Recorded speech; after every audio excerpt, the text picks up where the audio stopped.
So you have arrived in Introduction to Git and GitHub. Our speaker today is Nathaniel Woodthorpe.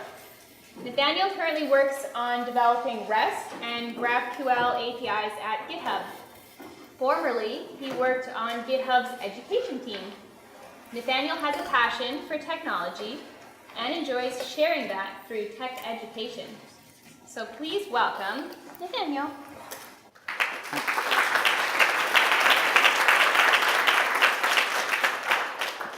Thank you. Can everybody hear me okay? We're good? All right, awesome. Thanks. My name is Nathaniel, as you heard. I'm pretty excited to be here. This is only my second time being in Victoria. I think it's an amazing place. I'm kind of curious about demographics. Who here is from Victoria? With a show of hands. Okay, decent number. What about Vancouver? Okay. Canada? Like the rest of Canada, not Victoria, Vancouver? Cool. And then what about just like everywhere else? Okay, cool. I'm surprised at how many people are not from this area. That's awesome. So I'm from Ottawa. I've been living there for about a year now. I work for GitHub. I work remotely from my apartment. It's just me and one other guy in Ottawa. But it's a good time. Today, we're going to be talking about Git and GitHub. Starting from a very introductory level, I'm going to try to make no assumptions about what people here know already. The plan was to do it super like workshop style, and we're all going to like work together. And then I was going through my stuff yesterday, and I went twice, like my thing went twice as long as the amount of time I have. So it's going to be more lecture style, but I'm going to go through the stuff that I'm talking about on my command line. And if you're comfortable with the command line on your laptop, then you're free to follow along. Really quick before we start, I've composed some links to resources that I'll be talking about throughout the presentation. You can find these resources at github.com/d12/startup-slam. Let me make it there. So I'll give everybody a minute to pull that up. You don't need to have it up, but I'll be referencing things throughout the talk, and it'll be helpful if you have the links. So you don't need to type out really long URLs all by yourself. Another 5, 4, 3. Okay, we're good.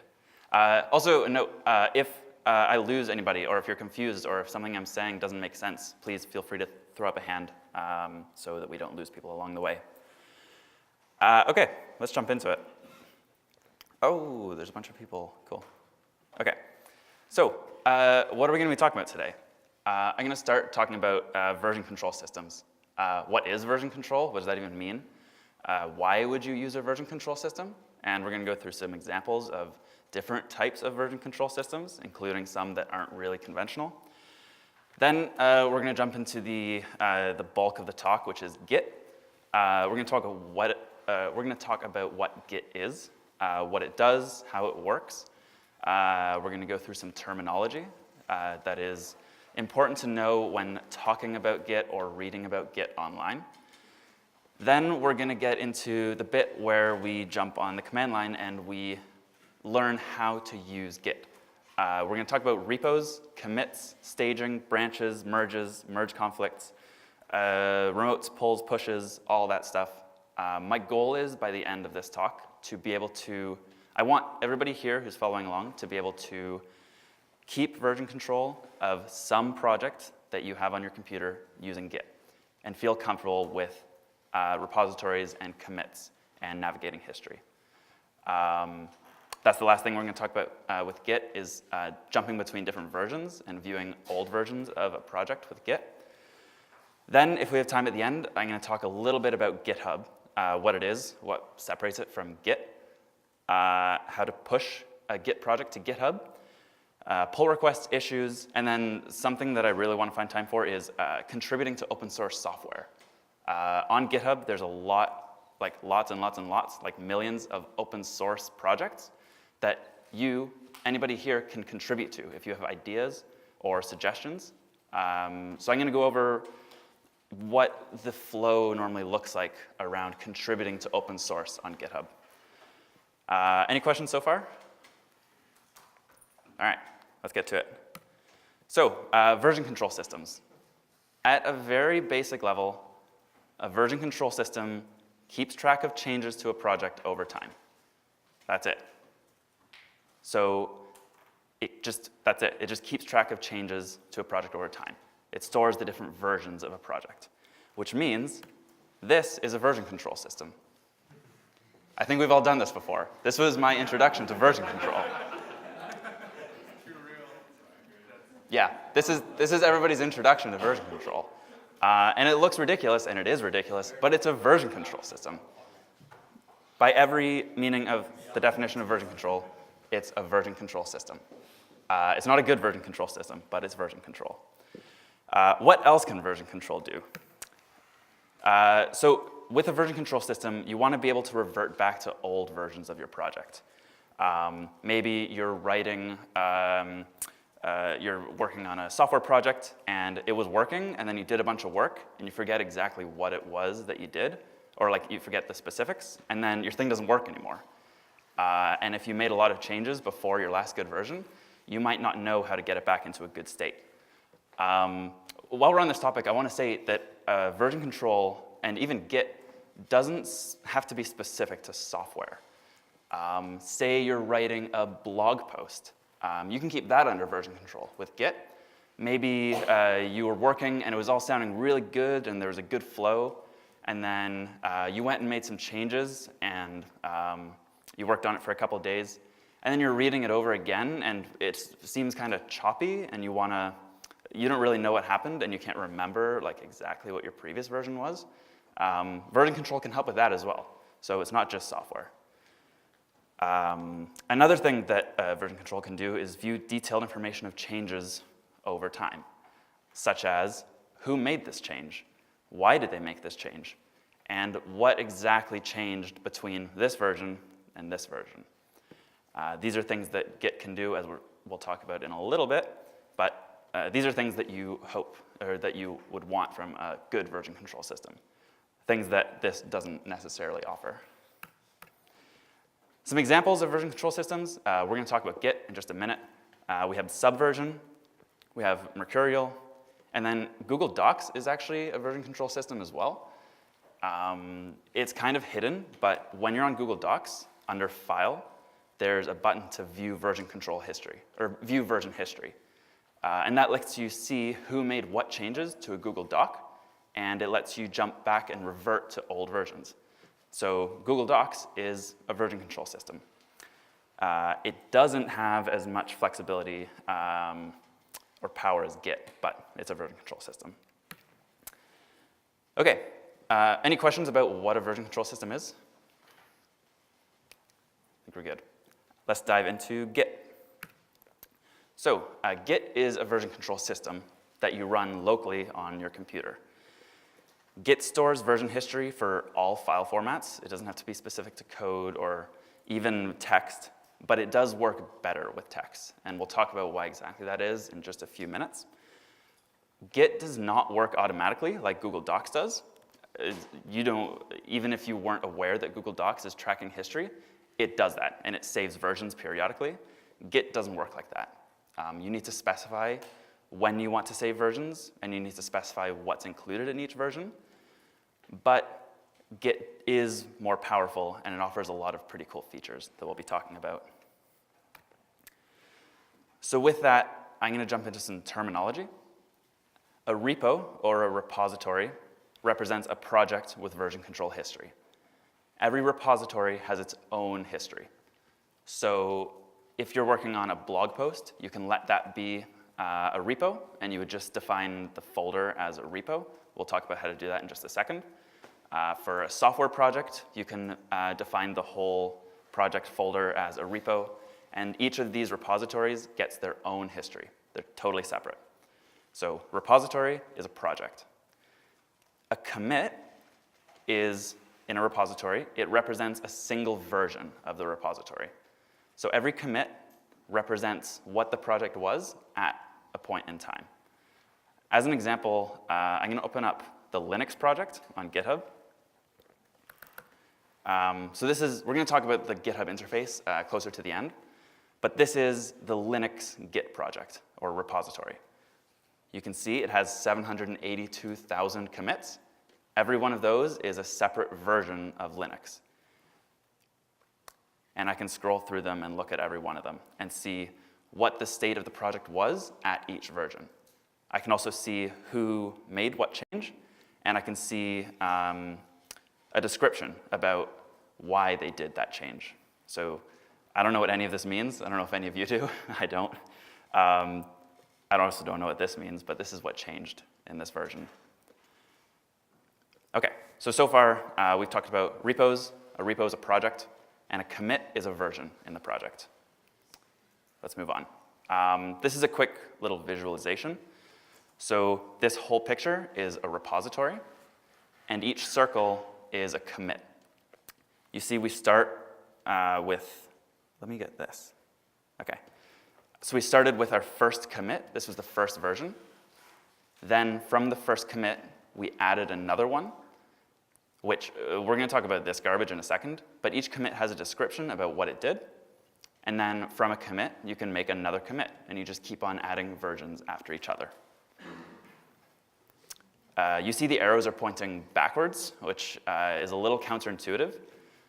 The arrows are pointing to the previous version, not to the next version. So this here is the first version. It's a little bit confusing because the arrow is not going in the direction of time. Okay, so how do we create a repository? Say I have a folder and I'm going to start doing some awesome revolutionary blockchain project, and I need to make sure I keep my version, and I don't want to do that Photoshop thing. So I'm going to use Git. What we do is we create a folder for the project. You need to make sure you have Git installed. I think it's installed by default on Mac and maybe Windows.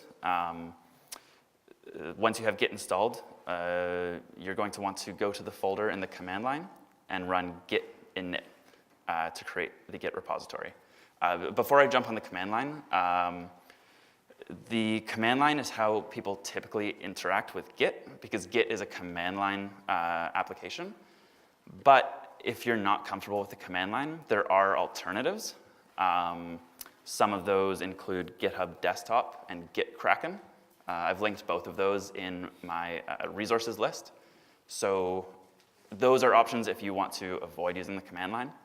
For this demo, I'm going to be going through the command line. And even if you're not familiar with the command line and you don't want to use it, the stuff we're going to cover today is still going to be useful, because we're going to learn like what a commit is, what a branch is, what a merge is, all that stuff.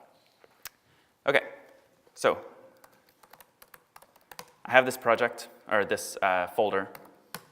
There's nothing in it right now. To define it as a Git repository, to tell Git this is something that I want to keep track of, git init. So it tells me I've initialized an empty Git repository in this path. And if I look at the files in this folder, you can see nothing really changed. It still looks just like a normal folder to me. But Git told me that it is now keeping track of history. So that's it. We've now created our first repository. But as I was saying before, Git doesn't work like Google Docs, and if I start working, it's not going to keep track of versions. We need to explicitly tell it to do that.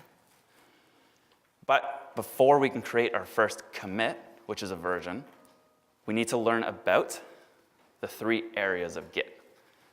Those areas are the working directory, the staging area, and then the local repository.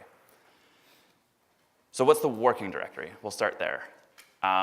Notice how after I ran git init, it still looks like I'm just in a normal folder. There's nothing special here. Everything seems totally normal. It seems like it's just my project folder. This area is called our working directory. This directory is where we will do our work, and it shows us the current version of the repository. It's possible to set the working directory to look at old versions of the repository, and we'll get to that in just a little bit. The working directory does not hold our version history. This is just the current version of our project. The local repository is hidden, but that's where the version history is stored. If you want Git to remember a version of your project, you need to commit it to the local repository. But if I'm to make changes in my working directory, how do I add that to my local repository? Let me make a change really quick.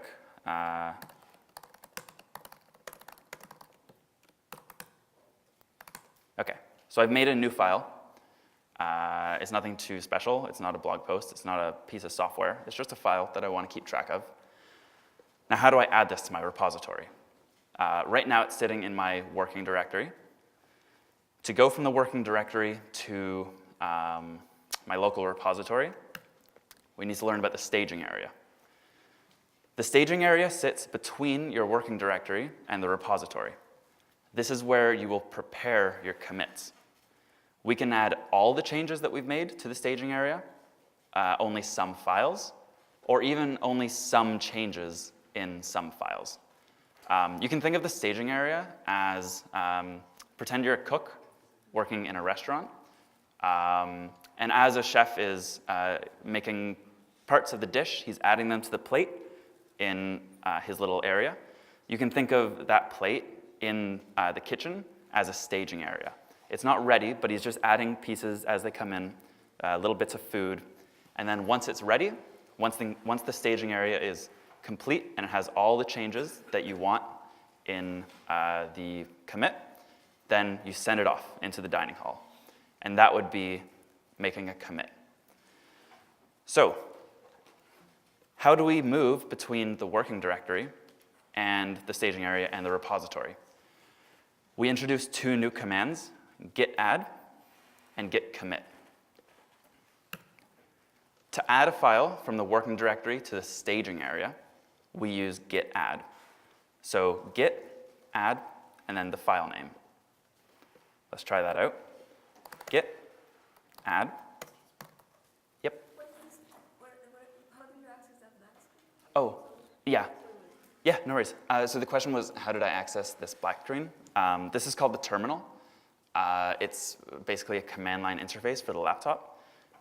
If you are, it depends on your operating system. For Mac, you can do command space terminal. For Windows, it's not PowerShell. Command prompt, thank you. It's been way too long since I've used Windows. Yeah, so I think the equivalent for Windows would be command prompt. Yeah, good question. So this is my terminal. So to add a file, we use git add. So git add new file.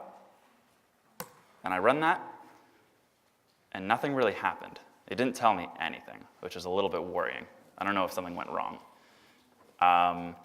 When you're using Git, to get the current status of what's going on, we can use the command git status. No matter what you're doing in Git, git status always provides relevant information to what you're doing, and it can usually tell you where to move, like how to move forward.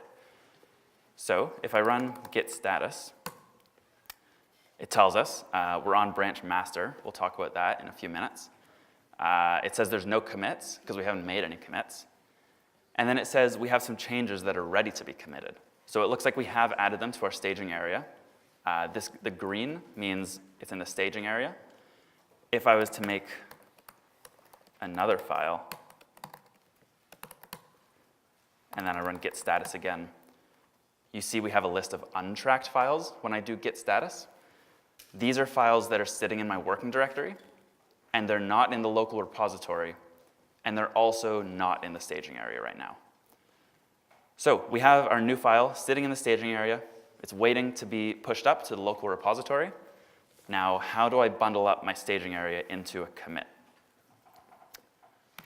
For that, we have the git commit command. Once you've staged changes, we're ready to commit. We can do that using git commit, and then it'll prompt you for a message. Or we can do it inline using the command git commit -m, and then your message in double quotes. So I'm going to do that. Git commit -m. And then the commit message is a description of what you did in this commit. We could make our commit messages really garbage and be like, fix or change, but that's not helpful. And when you're looking back at history for the Git repository, you're not going to be able to tell what each version represents. So I'm going to make a useful commit message, and I'm going to say added, or how about created new file. That seems pretty descriptive of what happened in this version. And I'm going to run that. And it printed out some stuff, but it looks like it worked. And we've created our first commit. So now we have a version of the repository that we've saved, and it's in the local repository. Now, let's talk about looking at history. Actually, before we look at history, let's make another commit so we have some sort of history. I'm going to add my other file, newer file. Remember, add is adding it to the staging area. Now, let's status. It looks like we're good. It's sitting in the staging area. Now I'm going to commit. Commit -m created newer file. Whoops, newer file. And run that. Okay, now we have two commits. We've created two versions of our project. How do we look at the history? I want to see where, like, all the changes and all the versions of my project. To do that, we use git log. If I run git log on the command line, we see this. So the top one is the newest version. We see commit and then this big thing of garbage. I'm going to talk about this real soon. We can see who made this commit. So that was done by me. We can see when it happened. That's the date and time. And the message. It doesn't tell us what the state of the repository was at that version. This mostly just goes over the messages and the history. If I want to see what changed in a version, we can use git show. So you have to tell git show which commit you're interested in. And maybe let's talk about that big, long thing of letters real quick. So every commit has a name. It's called the commit SHA, which is this. You don't need to specify the SHA. You're actually not allowed to. Every commit gets its own SHA. It's just 40 characters of garbage. That comes from somewhere, but it's not super important for now. Every commit has a name, and when you want to refer to a specific commit, you can use its SHA. The only thing to keep in mind when you're talking about SHAs is that they're always unique. No two commits have the same SHA. So if I want to see what changed in this latest commit, the slides say we can do git show, and then we have to tell it which commit we're interested in. So let's try that out. Git show, and then I'm just going to paste in that 40-character name of my commit. And we get this. So this is the summary of the commit at the top. It tells us who did it, what the date and time was, and then we see the difference. So we created a new file called newer file, and we see we added this body to the file. The difference is more useful when you're changing files instead of creating files, and I'll show an example of that in a little bit. But this is how you see what changed in a version. Git show. Any questions so far? Haven't lost? We're good? Okay, awesome. Okay. Right. So this is how we can see what changed in a version. But what if I actually want to look at my files, and I want to bring my working directory back to a previous version of the repository? Remember I said the working directory normally holds the current or latest version of a project? You can use git checkout to set the working directory to a different version of your project. Again, git checkout takes the commit name. So let's try that out.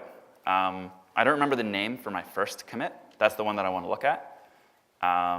So actually, really quickly, let me ls. That shows which files are in this folder right now.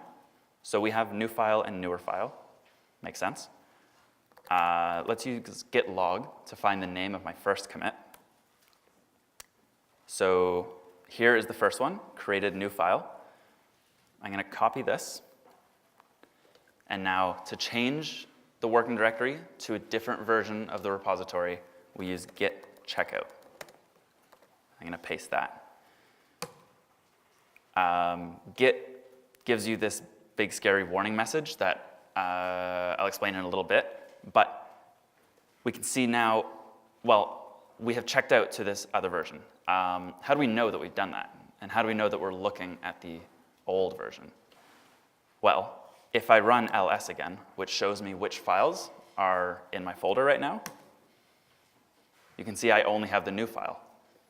The newer file was created in a future version that was after this commit, so it's not here anymore. My working directory is pointing at an older version of my project. Little helpful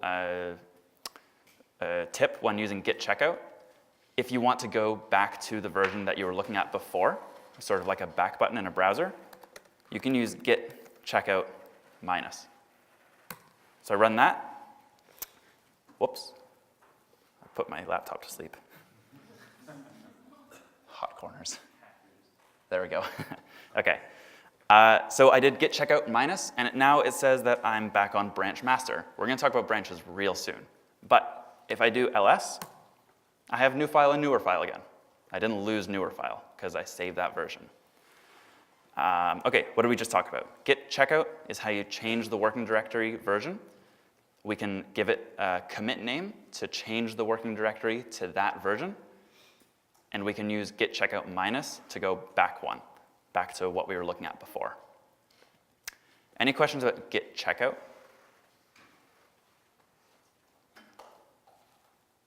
Can you go back multiple versions? Can you go back multiple versions? It's a good question. I don't have enough commits. Let me figure that out. Newest file? Okay.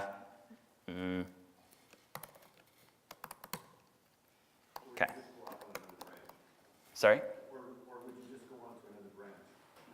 I'm going to talk about branches in just a second. Yeah. Let's add our newest file.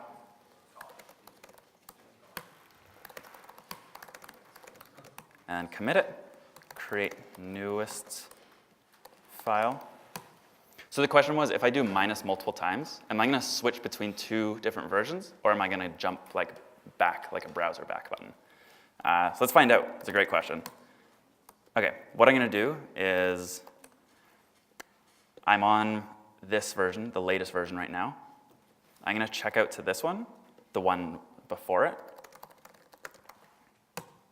Okay, and now I'm going to check out to my first version. Whoops. Okay, so now we're on the first version. We only have new file. As you can see, where's my cursor? Oh, there. Git checkout minus. Where are we? New file, newer file. This is our second version. Git checkout minus. It brings us back to the first one. So it doesn't work exactly like a browser back button. It'll flip between the two. Good question. Yep. So when you check out to a previous version, does it rewind the history, or does it show in the history that you checked out to a previous version, and it shows the newer version that you were previously? Does that make sense? Yep. The question was, when I do git checkout minus, is it going to the previous version of the repository, or is it looking at what you were looking at before? Is that the question? Okay. It looks at what you were looking at before. So if I went from the third to the first, and then I did git checkout minus, it would go to the third. It's a good question. Okay. I think we're going to talk about branches now, which is great because these 40-character names for commits are kind of a little bit too much. Let me just go back to the newest version. Okay. So git checkout. We can jump between versions. We've talked about SHAS. SHA is an automatically created sort of name for a commit. Lets you reference a specific commit. But they're kind of hard to remember. I don't know about you, but I don't want to remember these. I don't think I could. And they're a pain to copy and paste around. So let's talk about branches. A branch is a label on a commit. You can give your commits nice, friendly names using branches. And then when you're using git checkout or even git show, instead of pasting the 40-character commit SHA, you can just use the branch name. It's way easier. The neat thing with branches is if you're checked out on a branch, remember checkout means we're looking at that version. So our working directory is on a branch version. And then I make a new commit. The branch label will move from the commit that it was on to my new commit. I'll show an example in Git.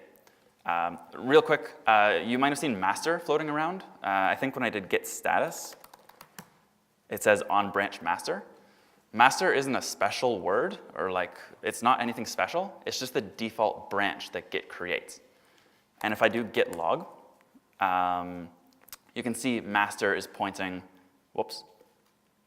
master is pointing at this commit, the top one. Now, if I was to new file, if I'm to make a change, add a new line. Okay, I made a change. Now I want to commit it, so I'm going to add. Actually, let's do git status, because I haven't shown changing a file yet. Git status shows me that I've modified a file, and it tells me exactly what to do. If I want to update what will be committed, I use git add. Git add new file. What do I do now? Git. Oh, it actually doesn't tell you to run git commit. But we're ready to commit. We run git commit. Git commit -m update new file. Normally when you're making real changes, you would say what you updated it with, like what you actually did, but we're not doing much. So update new file. And now if I git log, you can see master's pointing at the newest commit now. So branches move when you make commits. Now, we can create new branches using git checkout -b and then the branch name. You might wonder why we would do that though, because we already have a branch. The cool thing about branches is when you make more of them, you can start to, instead of having a linear version history, you get to, as the name suggests, you get to start branching off. And you can make changes to one branch without affecting the other branch. To visualize that, because I know that can be sort of hard to visualize, I'm going to use a tool that, I don't know who made this, it wasn't GitHub. I included a link in the references, or the resources repo. It's a Git visualizer, and it lets you run Git commands and visualize how things are interacting with each other. So if I'm to run git commit in this little side thingy here, I made a new commit. Let me make it a little bit bigger. Ooh, okay. So git commit, it made a new commit. And master is now pointing at the new one. Head, we haven't talked about head yet. Head just points at the currently checked out commit or branch. So whatever's in your working directory right now. Right now I'm checked out on master, so head is pointing at master. Now, going to the slides, I can create a new branch using git checkout -b and then my branch name. So let's try that out. Moderator, how much time do I have? It's 12:05 now, and I don't actually know what's wrapped up. 15? Ah, okay. It should be right next to you, because their little camera is right Oh, 12:30. Ooh, okay. Okay, we're going to speed up. Okay, so make a new branch. Git checkout -b, and my branch name, maybe add feature is going to be my branch name. Now on this commit, you see there's two different branches, both pointing to the same commit. We have master and we have add feature. And head is telling me that I'm checked out on add feature. With looking at my working directory, you wouldn't see any difference between being checked out on master or add feature because they point to the same commit. But remember how I told you when you make a new commit, you move that branch forward to your new commit? So let's go to master real quick. Git checkout to master. Did that work? Git checkout master. I think that worked. And now I'm going to make a commit. And you see master moved to my new commit, because when I make a commit, the branch that I'm on will move to the new one. But now, what would happen if I went back to add feature? So git checkout add feature. Now my working directory would be looking at what it was in a previous version. What would happen now if I created a new commit? There's a few things. Maybe it wouldn't let me because there's already a next commit. Maybe it would overwrite the other new commit that I made. But what actually happens, I'm going to run git commit, and it does that. Now we have two parallel histories of the repository. We have the add feature branch, and we have the master branch. And notice, if I start making changes to add feature, it doesn't touch master. Master is a totally separate history now. Likewise, I can check out back to master, and now I would be looking at the master version of the repository, and I can add commits to this one as well. And that doesn't affect the add feature branch, because they're totally separate. They've branched apart. Does that make sense? Any questions around that? I see some head nods. I like that. Yep? If you switch between branches and there's stuff that you have put on your staging area but you haven't committed it, what happens to that? It's a good question. The question was, if you have changes in staging and then you switch branches, what happens to that? The answer is, so we have two different versions, the version that we're on and the version that we're changing to, and you've made some changes to the version that you're on.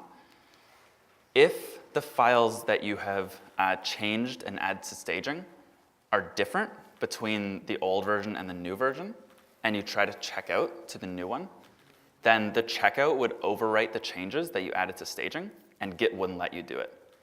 It would tell you, like, hey, you have changes in staging that are going to get overwritten. So you need to make a commit or like revert your changes. But if the changes, or if the file was the same in both versions and you tried checking out, Git would let you and it would leave those changes in staging. So you would be able to make the changes on your new branch. I can probably go through an example actually. Let me see. Okay, I'm gonna make a new branch. Git checkout -b, new feature. I'm gonna create a file called A. Oops. A.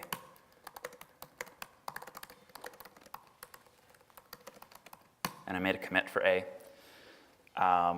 Now I'm gonna go back to master branch.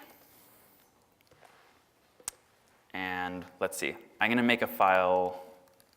Okay, the difference between my master branch and my new feature branch right now is that new feature contains this file called A, which isn't in master. Let's change, how about we change new file? I'm gonna add another line here. New line, oops. Okay, so I added a new line to new file, and I'm gonna add that to staging. Now, new file is the exact same between master and new feature. So if I switch now to new feature, it lets me do it, and my changes are still in staging. On the other hand, if I went to master and I created a file called A, and whoops, I added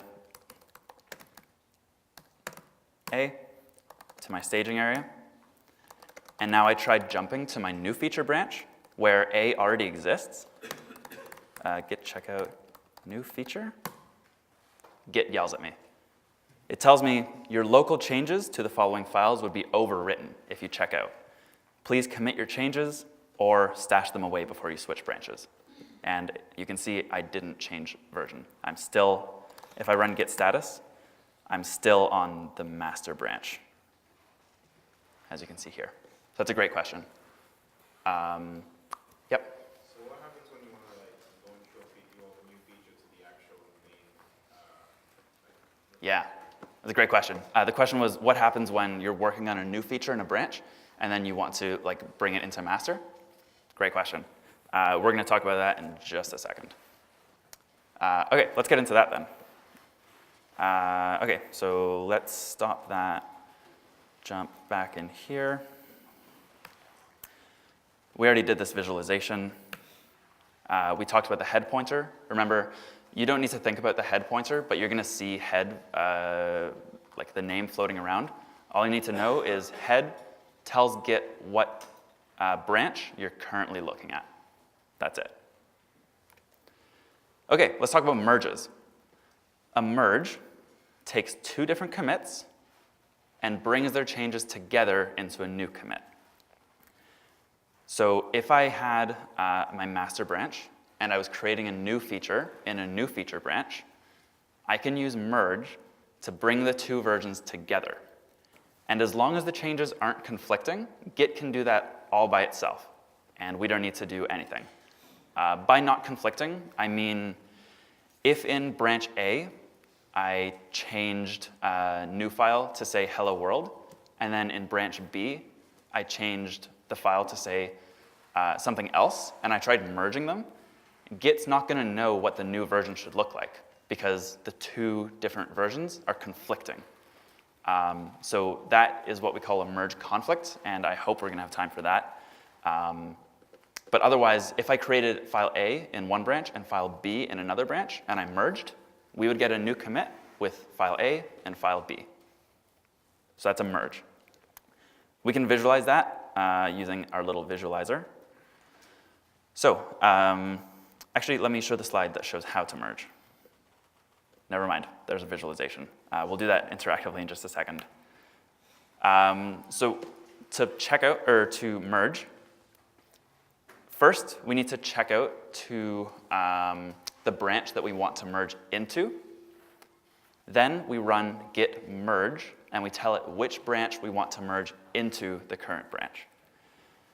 When we run this, it'll create a new commit that includes the changes from both versions. And just like git commit, it'll move the current branch to our new merge commit that includes both changes. It's a little confusing, so let me visualize that. Let me make sure I'm on master. Git checkout master. Now, I want to bring these changes from the add feature branch into my master branch. So let's run git merge add feature. And we get that. I've added a new commit to the master branch that includes the changes from add feature and what used to be master. And I moved the master branch to my new merge commit. That's it. As long as the two changes aren't conflicting, that just works. And now I have this new commit, this new version, with the changes from both. Does that make sense? Great. That's a merge. Super, super important. Really quickly, let me talk about how people typically use branches and merges. There's a lot of different flows for how you can use branches in a project, and there's no one way that people like to use branches. But a flow that I like is, specifically when you're working with software, you keep your master branch stable, and your master branch always works. That's not where you do your work, and that's not where you create things. The master branch is for everything that works. When you want to create something new, or you want to make changes, you would, let's actually show that. So I have my master branch. Master branch works. Master branch is always good and ready, and everybody's always happy with master branch. When I want to make a change, what I would do is I would make a new branch using git checkout -b, add flexbox. So I've made my new branch, and now I'm going to start doing work on my new branch. Am I going to run out of room? Oh, cool. it keeps going. So I'm doing work on my new branch, and you see master is still back here. It's stable. It's always working. I do my work. I keep on adding versions until my tests are passing, or I've gotten review from people who I know what's going on, and everybody's like, okay, your branch looks perfect. I think it's ready to bring into the stable version. Then we would go back to master, and we would merge in my feature branch. I guess it's not a great example. In this, it actually didn't create a merge commit because there weren't any changes in master that weren't in my feature. So it just, this commit up here had all the changes in master and my feature. So it just brought my master up to the newest branch. Let me show an example where that doesn't happen real quick. I know we're running out of time. We need more time. Okay. Let me check out to my feature branch, add flexbox. Whoops. Create a few commits. And now say, since I branched off, some changes have happened on master. Because other people are also creating feature branches, and they're merging into master. So master's moving, master is somewhere else. Now when I've gotten review and my tests are passing and I'm ready to bring my feature branch into master, I check out to master if I'm not already, then git merge and the name of my feature branch, and it creates a merge commit with all the changes from master that weren't in my branch and all the changes from my feature. And then the process continues. We keep on branching off of master, working on features, getting review, merge into master. And we continue and we continue. And that's sort of one really popular branch model for working in Git repositories. Any questions about that? Is that sort of model of branch, commit, merge, branch, commit, merge? Typically, you never commit straight to master. Like, you never commit straight to master. You work in feature branches. Cool. I'm going to go for another minute or two because I want to have time for Q&A. Let's see, what's next? Oh, I just talked about this. Summary of development and branches. You would create a branch off of master. You add your files, you commit, add files, commit, commit, commit, commit. Then when you're ready, you go back to master, and you merge your branch into master. Sometimes, though, this is the last thing I want to get to. We'll try to go through this really quickly. Unfortunately, merge commits aren't always successful. Like in this example where I branched off of this commit, and my feature branch changed file A, but then since I branched off, somebody else added a commit to master that changed file A. And now when I'm trying to merge with Git, it's not going to know which version to use because they're conflicting changes. Git doesn't make that decision automatically. It's up to you, the developer, to tell it how to deal with that conflict. So let's create a conflict. I'm going to, one sec. Okay, so we have no changes right now. I'm going to create a new branch. My B key, conflict branch. I'm going to create a file named conflict. Oops. Okay, and now I'm going to add that. I'm going to commit it, make a change. Great. Now I'm going to go back to master, and I'm also going to create a file named conflict. But they're going to have different text. This one's going to say version 2. Okay? And I'm going to add that to staging, and then commit. Make another change. Okay? Now, I've gotten approval from my peers on this feature branch, and we're ready to bring things in. So I'm going to merge conflict branch and we get this message. Auto-merging conflict. Oh, this is really confusing because I named my branch conflict. There was a merge conflict in conflict, which is my branch. My bad. Fix the conflicts and then commit the result. I don't know what to do. I'm gonna look at git status, because remember, git status always gets you out of a jiffy. Git status. It tells me unmerged path, and it says both commits added this file named conflict, and is red. If I'm to look at conflict, I can open it up, we see this. This is a merge conflict. When two commits are conflicting and Git tries to merge them, instead of choosing version A or version B, it'll give you this little syntax in your file and say, hey, in one commit I saw this version, and in another version, and in another commit I saw this version, and I don't know what to do. So Git is asking you to tell it what to do. To resolve the conflict, what we do is we remove these like markers, these conflict markers, and we change the file to be what we want, how we want to resolve the conflict. This is very context dependent, how you want to resolve the conflict. In this case, I want the file to actually be version 2 and A, because in my project, a file can have 2 versions. And then we're just going to change this file to what we want it to be after the conflict. So let's remove these lines. And this is how I want to resolve my conflict. I'm going to save my file. And then to mark the conflict as resolved, you can see here, where's my cursor? There it is. Git add to mark resolution. So I'm going to add it. Git status, what do? Use git commit to conclude the merge. Git commit. And then you're allowed to specify a merge message if you want, but I'm going to ignore that.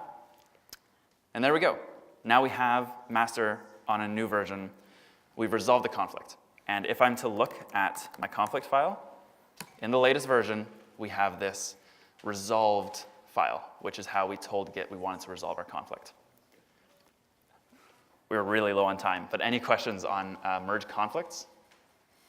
I would love to go through like 10 more examples, but not today.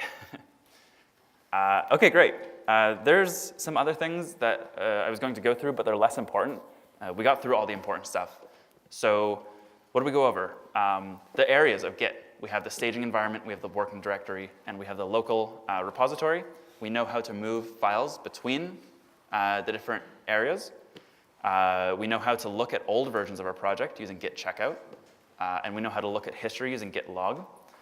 We know how to branch using git checkout -b, and how to push changes onto a branch using git commit. And we can merge using git merge. That brings changes from 2 different branches together. Okay, I guess that's it. And I want to leave it on a couple closing notes. GitHub internships. I was an intern at GitHub before I joined full-time. It was amazing. They're really great, and internships for next summer are open right now. If you're a student, you're eligible. So go to internships.github.com and apply if you're interested. It was a blast. Also, GitHub has this thing called the Student Developer Pack. Basically, if you're a student, you just give them your student email, and you get like a million things for free. You get like free DigitalOcean hosting, you get a free domain name, you get free GitHub, you get a bunch of free things. So if you're a student, I would take advantage of that. And that's it. Thank you.